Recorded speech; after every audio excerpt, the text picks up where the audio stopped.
ఓం శాంతి.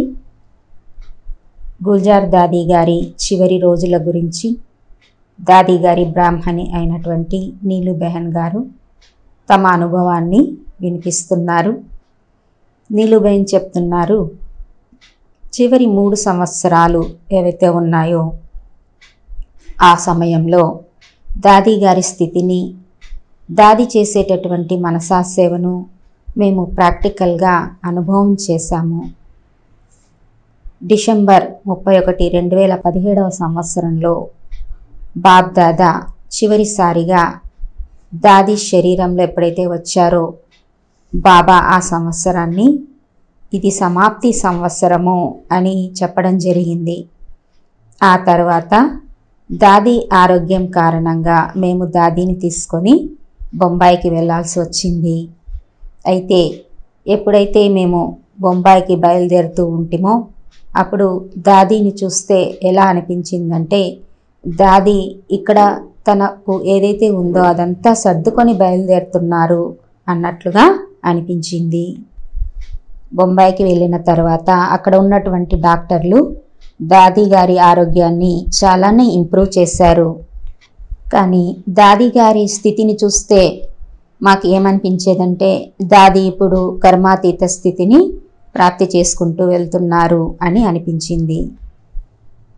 ఎలాగైతే బాబా చెప్తారు, మీ ముఖము, మీ నడవడిక, మీ మాటల ద్వారా నన్ను ప్రత్యక్షం చేయాలి అని ఆ పురుషార్థాన్ని దాది ప్రారంభించేశారు అని అనిపించింది.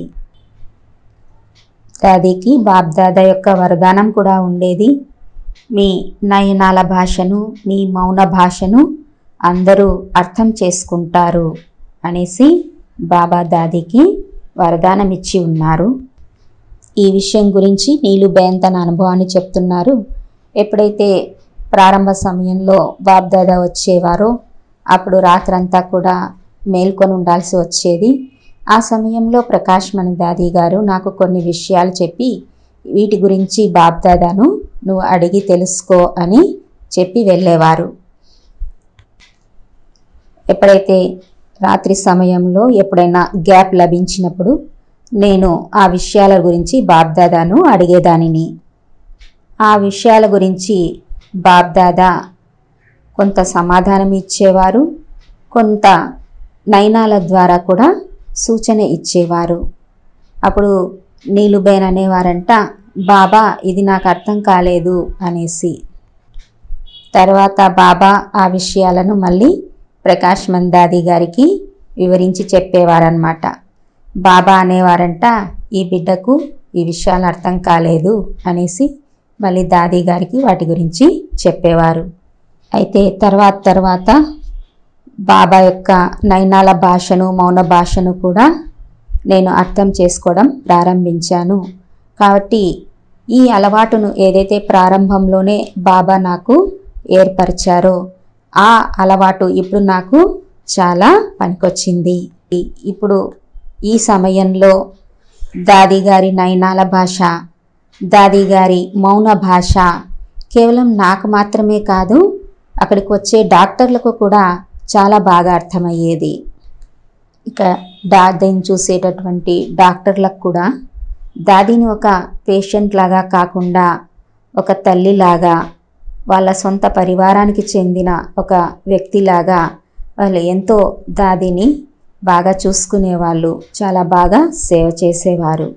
దాది కూడా వారికి ప్రతి సమయము శక్తులతో, వరదానాలతో వాళ్ళను భర్పూరుగా చేస్తూ ఉన్నారు. ఒక వారం ముందర దాది యొక్క స్థితి కొంత సీరియస్గా అయ్యింది. నన్ను దాది దగ్గరికి పిలిపించడం జరిగింది. దాది నాకు దృష్టి ఇస్తూ ఉన్నప్పుడు నేను దాదీతో చెప్పాను, దాది ఇప్పుడే మీరు వెళ్ళకండి, మేము ఇంకా తయారుగా లేము, ఇప్పుడే మీరు వెళ్ళకండి అని దాదితో నేను చెప్పాను. నీలు బెహన్ అలా అన్న వెంటనే దాది ఒకసారిగా నీలు బెహన్ని అలా చూశారు.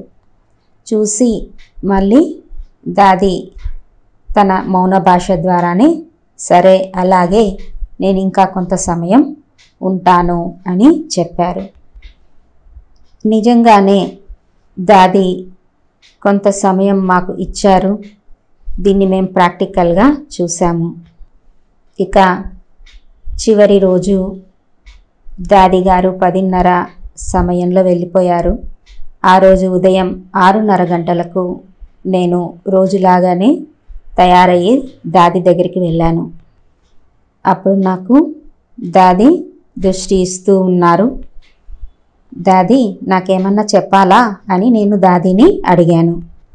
దాది అన్నారు, ఏమీ లేదు అని అన్నారు. కానీ దాదిని చూస్తూ ఉంటే నాకేమనిపించిందంటే ఇంకా ఏమైనా మిగిలి ఉందా అని నన్ను అడిగినట్లు అనిపించింది. అలా చూస్తూ ఉన్నప్పుడు నీలుబేన్కు ఏమని అనిపించిందంటే బాబా నాకు ఇంకా దాదికి చుట్టి ఇవ్వు అని నాకు చెప్తూ ఉన్నట్లు అనిపించింది. బాబా అలా టచింగ్ ఇచ్చిన తర్వాత నీలుబేను మౌన భాషతోనే దాదికి చెప్పారు, అలాగే దాది అందరూ రానివ్వండి, కొద్దిగా టైం ఇవ్వండి, అందరూ రాని అని అన్నారు. తర్వాత దాది అందరి కోసం వేచి ఉన్నారు. సంతోష్ దీదీకి, యోగిని దీదీకి, డాక్టర్లకు, ఇంకా అక్కడ ఎవరెవరు సేవ చేశారో టీచర్ అక్కయ్యలు వాళ్ళందరికీ కూడా ఫోన్ చేసి మేము పిలిపించాము. తర్వాత వారందరూ వచ్చేశారు.